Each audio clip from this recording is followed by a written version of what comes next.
Hello everyone, welcome back to my channel Mama's Dreams.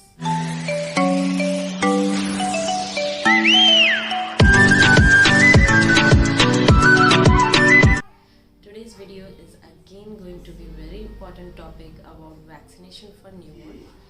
आज की ये वीडियो बहुत ही ज़्यादा इम्पोर्टेंट टॉपिक पे है, वो है वैक्सीनेशन फॉर न्यूबॉर्न। तो अगर आप मेरे चैनल पे न्यू हैं तो प्लीज़ मेरे चैनल को सब्सक्राइब कीजिए और बेल आइकन पे क्लिक कीजिए, जिससे आपको सारे भी नोटिफिकेशन मिलती रहेगी मेरे चैनल से related. And please like share and subscribe to my channel if you like. जो टॉपिक है ये बहुत ही इम्पोर्टेंट टॉपिक है फॉर न्यूबॉर्न किड्स वैक्सीनेशन।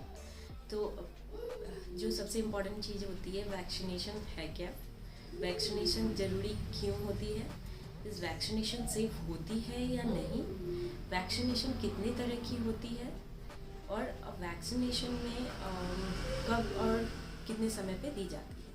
तो वेरी फर्स्ट थिंग जो हमें जानना है, वैक्सीनेशन होती क्या है। तो वैक्सीनेशन इम्यूनिटीज़ चेंज करती है, बेसिकली हमारे बॉडी में एंटीबॉडी क्रिएट करती है, जिससे कि हमें किसी भी तरह की बीमारी से प्रोटेक्शन मिलता है।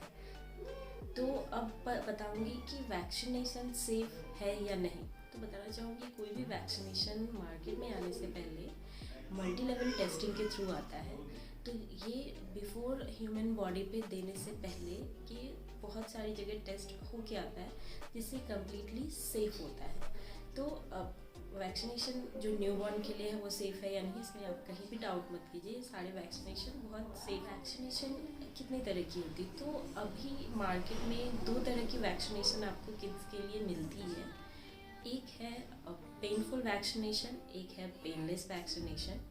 पेनलेस को हम लोग डीटैप कहते हैं एंड पेनफुल वैक्सीनेशन को डीटीपी कहते हैं। तो माना जाता है कि पेनलेस वैक्सीनेशन में बेबी को फीवर नहीं आता है, पेन नहीं होता है, और पेनफुल वैक्सीनेशन में बेबी को फीवर आता है और पेन होता है। तो बताना चाहूँगी गाइस कि मेरे न्यूबॉर्न बेबीज़ को मैंने पेनफुल वैक्सीनेशन दिलवाया था, तो मुझे पेनलेस वैक्सीनेशन का कोई भी एक्सपीरियंस नहीं है।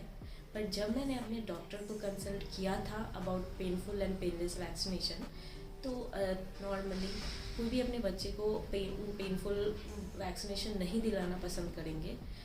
नॉर्मल सी बात है कि हम अपने बच्चे को प्रॉब्लम में या तकलीफ में नहीं देख सकते। तो मैंने इस रिलेटेड अपने डॉक्टर को कंसल्ट की थी बेबीज़ के लिए। तो डॉक्टर ने बोला था कि दोनों ही अच्छे हैं, painful and painless vaccination, but difference painful और पेनलेस का इतना ही है कि पेनफुल में पेन बहुत ज़्यादा तो नहीं बोल सकते, depends on body to body, बच्चे की बॉडी पे डिपेंड होता है। किसी बच्चे को बहुत ज़्यादा ही प्रॉब्लम होती है, किसी बच्चे को बहुत कम प्रॉब्लम होती है। और पेनलेस वैक्सीनेशन में फीवर नहीं आती है या पेन नहीं होता है।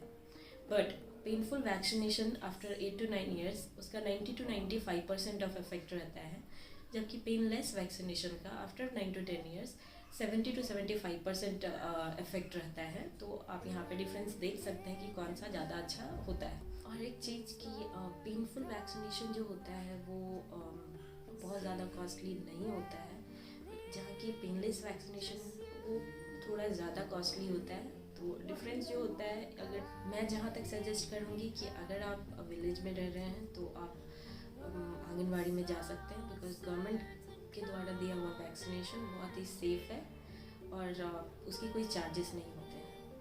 और अगर आप सिटी में हैं या कहीं और प्लेस पे हैं जहाँ पे आंगनबाड़ी सुविधा नहीं है, तो आप गवर्नमेंट हॉस्पिटल में भी जा सकते हैं, वहाँ भी ये वैक्सीनेशन बहुत ही अच्छे से अवेलेबल है और बहुत ही ज़्यादा सेफ होती है। वैक्सीनेशन का कार्ड अपडेट कर दूँगी, जिससे आप चेक कर सकेंगे कि कौन सा वैक्सीनेशन कब बेबी को करना चाहिए और गवर्नमेंट में कौन कौन सा वैक्सीनेशन दिया जाता है।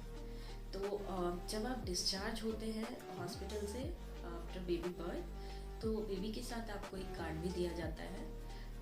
उस कार्ड में सारे वैक्सीनेशन की डिटेल अपडेटेड होते हैं, कौन सा वैक्सीनेशन ज़रूरी होता है, कौन सा वैक्सीनेशन ज़रूरी नहीं होता है बट ऑप्शनल है, आप दिला सकते हैं या नहीं। तो सारे वैक्सीनेशन की डिटेल होते हैं।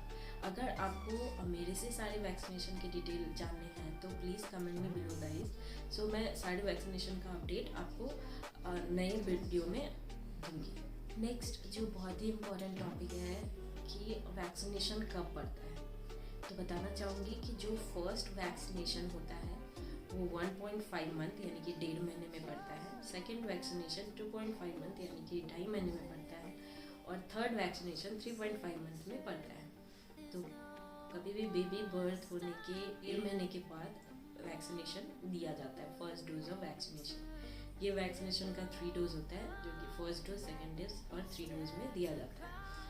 वैक्सीनेशन से प्रॉब्लम कितनी होती है बच्चों में, तो बताना चाहूँगी कि मैंने मेरे दोनों ही बच्चे को पेनफुल वैक्सीनेशन दिलाई थी। तो पूरे एक दिन 24 आवर्स जो है मेरा बेबी सफ़र किया था फीवर से और पेन से। बट बताना चाहूँगी ये बॉडी टू बॉडी डिफरेंट होता है।